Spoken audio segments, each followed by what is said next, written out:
Hello everyone, कैसे हैं आप सभी लोग। आशा करते हैं कि सभी लोग अच्छे होंगे, मस्त होंगे और पढ़ाई कर रहे होंगे। आज हम लोग पढ़ेंगे एसिड, बेस और साल्ट। कैसे हम इसको पहचानेंगे कि क्या कैरेक्टर होता है एसिड का, बेस का और साल्ट का। वन बाय वन हम डिस्कस करेंगे। तो पहले हम देखते हैं एसिड। क्या? एसिड। एसिड लेते हैं। तो एसिड क्या होता है? एसिड होता है कि जिसमें हाइड्रोजन आयन प्रेजेंट होता है। जिसमें हाइड्रोजन आयन प्रेजेंट होता है वो एसिड होता है। और एसिड का जो टेस्ट होता है वो सॉर टेस्ट होता है। सॉर मतलब समझ रहे हैं, खट्टा टेस्ट होता है। एसिड का टेस्ट कैसा होता है? खट्टा टेस्ट होता है। जैसे लेमन जूस होता है, लेमन जूस का टेस्ट कैसा होता है? खट्टा होता है। क्यों होता है? क्योंकि उसमें सिट्रिक एसिड होती है। तो उसका टेस्ट सॉर टेस्ट होता है। उसमें हाइड्रोजन आयन प्रेजेंट होता है और इलेक्ट्रिसिटी कंडक्ट करता है। इलेक्ट्रिसिटी कंडक्ट करता है। एसिड जो होता है उसमें हाइड्रोजन आयन प्रेजेंट होता है। उसका टेस्ट जो होता है सॉर टेस्ट होता है, वो इलेक्ट्रिसिटी कंडक्ट करता है, वो एसिड होता है। अब एसिड को हम कैटेगराइज करते हैं 4 कैटेगरी में। कितने कैटेगरी में? 4 कैटेगरी में हम एसिड को कैटेगराइज करते हैं। जैसे कि फर्स्ट होता है weak acid, weak acid, strong acid, organic acid और mineral acid. Mineral acid. Weak acid क्या होता है? जब हम किसी भी एसिड को किसी एक्वस सॉल्यूशन में आयोनाइज्ड करते हैं, जब वो लार्ज अमाउंट में हाइड्रोजन प्लस आयन देता है, तब वो स्ट्रॉन्ग एसिड होता है। जब वो कंप्लीटली आयोनाइज्ड हो जाता है, और जब कंप्लीटली आयोनाइज्ड नहीं होता है तो वो वीक एसिड होता है। जैसे कि अगर हम लेते हैं acetic acid, CH3 COO, acetic acid हम लेते हैं। इसको जब हम आयोनाइज्ड करते हैं, अगर हम इसको 100 अमाउंट में लेते हैं, एसिटिक एसिड को अगर हम 100 अमाउंट में लेते हैं, तो ये आयोनाइज्ड कंप्लीटली आयोनाइज्ड नहीं होता है। सिर्फ इसका 2%, 3% या 4% ही आयोनाइज्ड होता है। तो ये कंप्लीटली आयोनाइज्ड नहीं होता, तो ये वीक एसिड होता है। लेकिन जो हम HCl या H2SO4 को लेते हैं, अगर हम इसको आयोनाइज करते हैं तो ये कंप्लीटली आयोनाइज हो जाता है, लार्ज अमाउंट में H प्लस आयन देता है। अगर हम इसमें 100 अमाउंट में HCl लेते हैं तो ये 100 का 100 अमाउंट जो होता है वो कंप्लीटली आयोनाइज हो जाता है H प्लस आयन और प्लस Cl माइनस आयन में। तो ये लार्ज अमाउंट में H प्लस आयन देता है, तो ये स्ट्रॉन्ग एसिड होता है। और जो कंप्लीटली आयोनाइज नहीं होता वो वीक एसिड होता है। और इसके साथ ही जो वीक एसिड होता है वो हार्मफुल नहीं होता है, लेकिन जो स्ट्रॉन्ग एसिड होता है उसको हम ड्रिंक नहीं कर सकते, वो काफी हार्मफुल होता है। अब बात होती है ऑर्गेनिक एसिड की। ऑर्गेनिक एसिड क्या होती है? वो एसिड जो हम प्लांट से या एनिमल से प्राप्त करते हैं वो ऑर्गेनिक एसिड होता है। दैट मीन्स जैसे कि हम अगर बात करते हैं एसिटिक एसिड का, लैक्टिक एसिड हो गया, लैक्टिक एसिड हो गया, टार्टेरिक एसिड हो गया, टार्टेरिक एसिड हो गया। ये एसिड जो है इनको हम या प्लांट या एनिमल से हम इनको प्राप्त करते हैं, तो ये ऑर्गेनिक एसिड होता है। ये हार्मफुल नहीं होता है, ऑर्गेनिक एसिड हार्मफुल नहीं होता है। और मिनरल एसिड क्या होता है? मिनरल एसिड वो एसिड होता है जो हम अर्थ के जो भी हमारे मिनरल्स होते हैं उससे हम जिसको मतलब बनाते हैं, इसको हम मैनमेड भी कहते हैं। मिनरल एसिड क्या होता है? मैनमेड एसिड होता है। मिनरल एसिड मैनमेड एसिड होता है। जैसे carbonic acid, carbonic acid, carbonic acid जो होता है ये एक मिनरल एसिड होता है। इस तरह हम क्लासिफाई करते हैं। एसिड 4 तरह का होता है, weak acid, strong acid, organic acid और मिनरल एसिड। अब हम देखते हैं एसिड का कैरेक्टरिस्टिक्स क्या होता है। एसिड का कैरेक्टरिस्टिक्स क्या होता है? तो कैरेक्टरिस्टिक्स में हम देखते हैं कि जो एसिड होता है वो कंप्लीटली आयोनाइज्ड हो जाता है, कंप्लीटली आयोनाइज्ड हो जाता है, H प्लस आयन देता है। एसिड जो होता है इसका टेस्ट जो होता है वो सॉर टेस्ट देता है।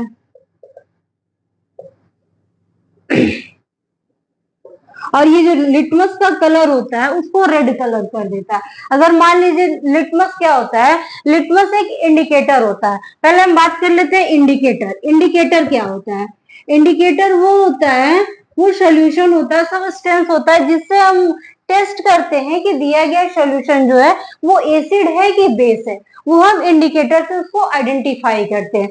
तो इंडिकेटर कितने तरह के होते हैं? इंडिकेटर 3 तरह के होते हैं। एक तो नेचुरल इंडिकेटर होता है। कौन सा होता है? नेचुरल इंडिकेटर होता है। और एक सिंथेटिक इंडिकेटर होता है। सिंथेटिक इंडिकेटर होता है। और थर्ड जो होता है वो ऑल्फैक्टरी इंडिकेटर होता है। ऑल्फैक्टरी इंडिकेटर होता है। तो natural indicator, synthetic indicator, olfactory indicator, जैसा कि नाम से ही क्लियर है, ये नेचुरल इंडिकेटर है, यानी कि जो हमारे नेचर में प्रेजेंट है। सिंथेटिक यानी कि मैन मेड इंडिकेटर जो होता है वो सिंथेटिक इंडिकेटर होता है। तो नेचुरल इंडिकेटर कौन कौन से होते हैं? नेचुरल इंडिकेटर में जैसे कि एक लिटमस पेपर होता है। लिटमस पेपर ये नेचुरल इंडिकेटर होता है। और टर्मरिक, टर्मरिक जिसको हम हल्दी कहते हैं, टर्मरिक जो होता है वो भी नेचुरल इंडिकेटर होता है। अब हम कैसे पहचानेंगे कि ये कैसे आइडेंटिफाई करता है कि ये एसिड है कि बेस है? अगर हम लिटमस पेपर जो होता है ये 2 कलर में होता है, एक रेड होता है और एक ब्लू होता है। अगर हम किसी टेस्ट ट्यूब में अगर हम एसिड लेते हैं, अगर हम इसमें रेड लिटमस पेपर डिप करते हैं, अगर ये रेड लिटमस पेपर डिप करने पर रेड ही रहता है, दैट मीन्स ये एसिड है। अगर रेड लिटमस पेपर डिप करने पे लिटमस पेपर जो है वो अगर ब्लू कलर का हो जाए, दैट मीन्स ये बेस है। कौन सा चीज है? ये बेस है। यानी कि अगर लिटमस पेपर का कलर चेंज होकर के अगर हम इसमें रेड लिटमस पेपर डालते हैं तो कलर चेंज होकर के अगर ब्लू हो जाता है वो बेस होता है। अगर कलर नहीं चेंज होता, रेड लिटमस पेपर का रेड ही रहता है, दैट मीन्स वो एसिड है। अगर हम इसको ब्लू लिटमस पेपर को अगर हम इसमें डीप करते हैं, ब्लू लिटमस पेपर को डीप करने पे यदि लिटमस पेपर का कलर रेड हो जाता है, दैट मीन्स वो एसिड है। अगर लिटमस पेपर का कलर ब्लू ही रहता है, दैट मीन्स वो बेस है। ऐसे हम लिटमस पेपर से इसको आइडेंटिफाई करते हैं। सेकंड बात आती है टर्मरिक का। टर्मरिक दैट मीन्स हल्दी।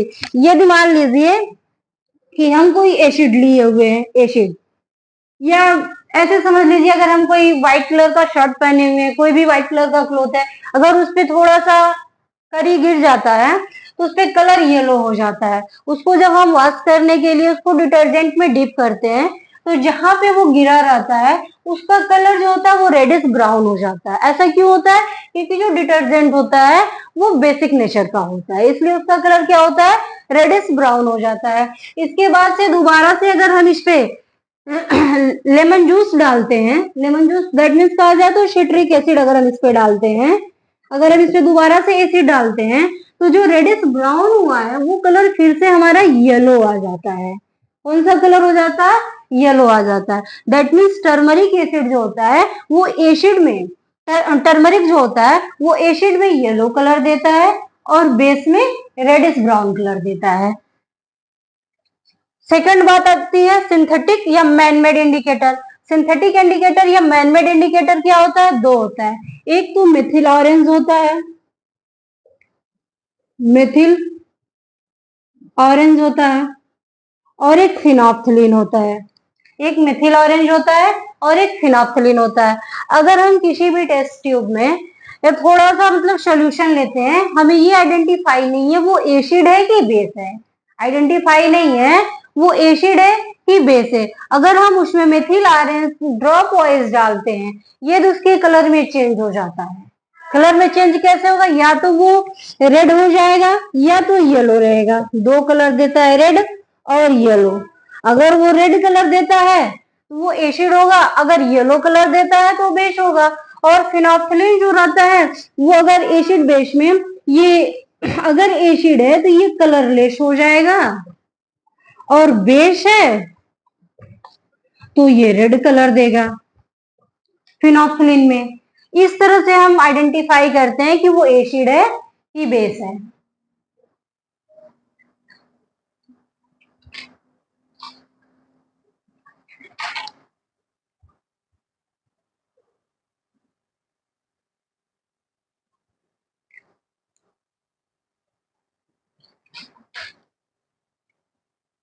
अब थर्ड बात आती है ऑल्फैक्टरी इंडिकेटर की। ऑल्फैक्टरी इंडिकेटर क्या होता है, मतलब इसका सेंस होता है स्मेल से। किससे होता है, स्मेल से। अगर स्मेल चेंज हो जाता है तो एसिड या बेस में यदि स्मेल चेंज हो जाता है तो हम उससे आइडेंटिफाई करते हैं कि वो एसिड है कि बेस है। जैसे हम ओनियन लेते हैं, ओनियन या वेनिला एक्सट्रैक्ट से हम पहचानते हैं कि वो एसिड है कि बेस है।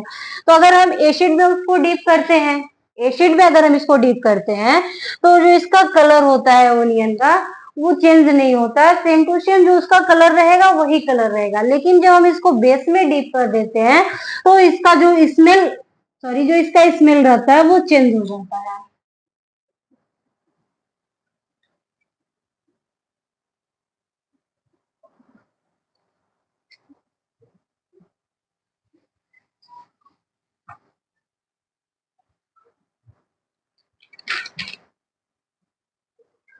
अब हम बात करेंगे ऑल्फैक्टरी इंडिकेटर का। ऑल्फैक्टरी इंडिकेटर का सेंस होता है स्मेल से। इसका सेंस किससे होता है, स्मेल से होता है। जैसे अगर हम ओनियन को लेते हैं, ओनियन, ओनियन को लेंगे, अगर हम इसको एसिड में डीप करेंगे, ओनियन को अगर हम एसिड में डीप करेंगे तो इसका जो स्मेल रहेगा वो जो स्मेल रहेगा सेम स्मेल रहेगा, इसके स्मेल में कोई चेंजिंग नहीं आती है।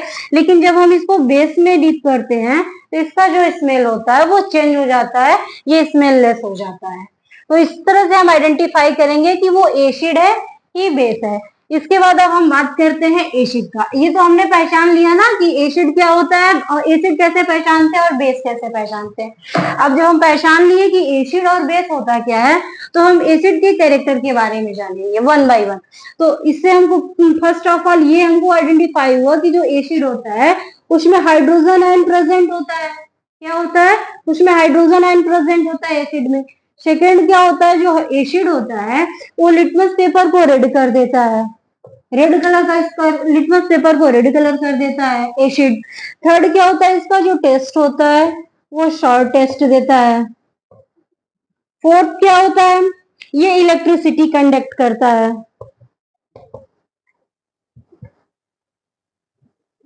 इलेक्ट्रिसिटी कंडक्ट करता है, एसिड जो होता है इलेक्ट्रिसिटी कंडक्ट करता है। अब नेक्स्ट हम देखेंगे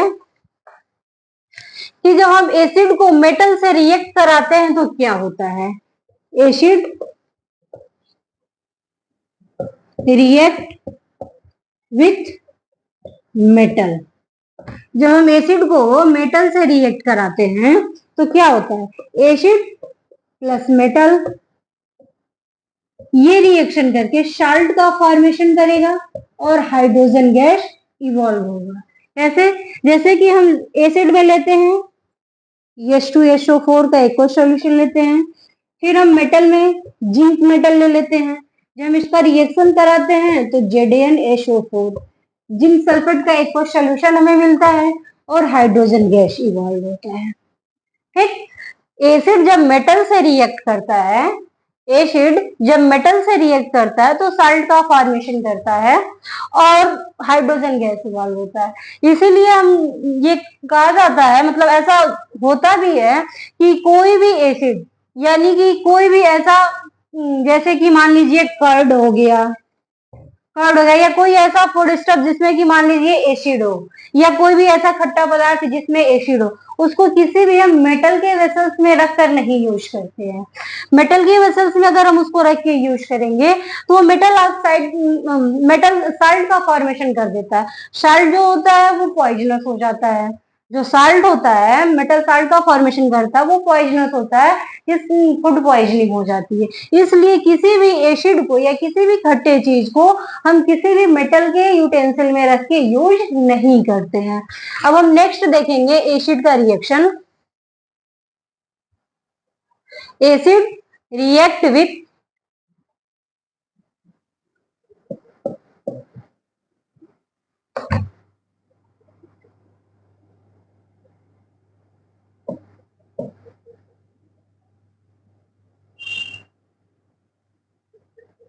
metal carbonate.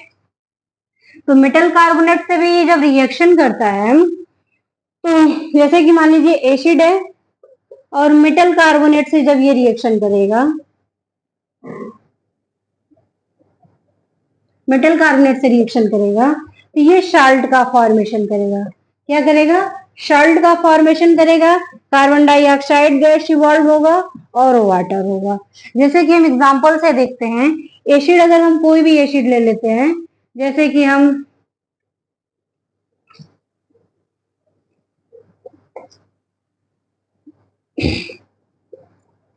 Na2CO3 sodium carbonate, इसका जब हम रिएक्शन कराते हैं तो ये NaCl बनेगा प्लस CO2 बनेगा प्लस H2O बनेगा।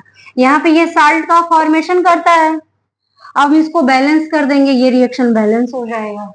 इसी तरह जब हम एसिड का मेटल हाइड्रोजन कार्बोनेट से रिएक्शन कराते हैं, जब हम एसिड को metal hydrogen carbonate, metal hydrogen carbonate से जब हम रिएक्शन कराते हैं, तो भी ये साल्ट का फॉर्मेशन करेगा, CO2 बनेगा और वाटर बनेगा। जैसे कि हम देखते हैं, अगर हम लेते हैं sodium hydrogen carbonate, sodium hydrogen carbonate लेते हैं और हम एसिड में HCl हाइड्रोक्लोरिक एसिड रखते हैं, इसको अगर हम रिएक्शन कराते हैं तो ये साल्ट का फॉर्मेशन करेगा, NaCl plus CO2 plus H2O, ये साल्ट का फॉर्मेशन करेगा। ठीक, गेटिंग माय पॉइंट? जब हम एसिड को मेटल हाइड्रोजन कार्बोनेट से जब हम रिएक्शन कराते हैं, एसिड को जब मेटल हाइड्रोजन कार्बोनेट से रिएक्शन कराते हैं, तो साल्ट का फॉर्मेशन होता है, कार्बन डाइऑक्साइड और वाटर बनता है। नेक्स्ट देखते हैं, जब देखिए जब एसिडिटी, किसी को एसिडिटी की प्रॉब्लम हो जाती है, एसिडिटी की प्रॉब्लम हो जाती है तो उसको बेकिंग सोडा दिया जाता है। बेकिंग सोडा क्यों दिया जाता है? बेकिंग सोडा देने से ये होता है कि जो एसिड का फॉर्मेशन हो रहा है या एक्सेस एसिडिटी जो होती है उसको वो न्यूट्रलाइज कर देता है। न्यूट्रलाइज कर देने से उसको एसिडिटी में रिलीफ मिलती है। इसलिए कभी भी किसी को भी अगर एसिडिटी की प्रॉब्लम होती है तो उसको हम बेकिंग सोडा देते हैं। नेक्स्ट है acid react with base. Acid react with base, जब एसिड बेस से रिएक्ट करता है तो साल्ट का फॉर्मेशन कर देता है। जैसे कि देखिए एसिड जब ये बेस से रिएक्शन करेगा तो साल्ट का फॉर्मेशन करेगा, यानी कि जो एक एसिड रहेगा बेस से जब रिएक्ट करेगा तो ये इसको न्यूट्रलाइज कर देगा, न्यूट्रलाइज करके साल्ट का फॉर्मेशन करेगा। इसलिए इस रिएक्शन को हम न्यूट्रलाइजेशन रिएक्शन भी कहते हैं। क्या कहते हैं? न्यूट्रलाइजेशन रिएक्शन भी कहते हैं। जैसे हम एक एग्जांपल से देखते हैं, एसिड हम लेते हैं कोई भी एसिड, जैसे कि मान लीजिए HCl ले लेते हैं, हाइड्रोक्लोरिक एसिड ले लेते हैं।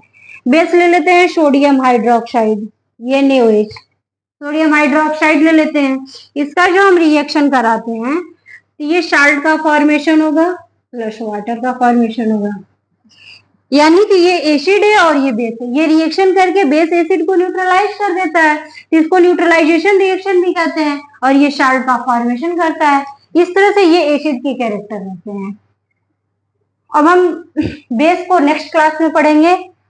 अगर सेशन पसंद आया हो तो please like share and subscribe. Thank you.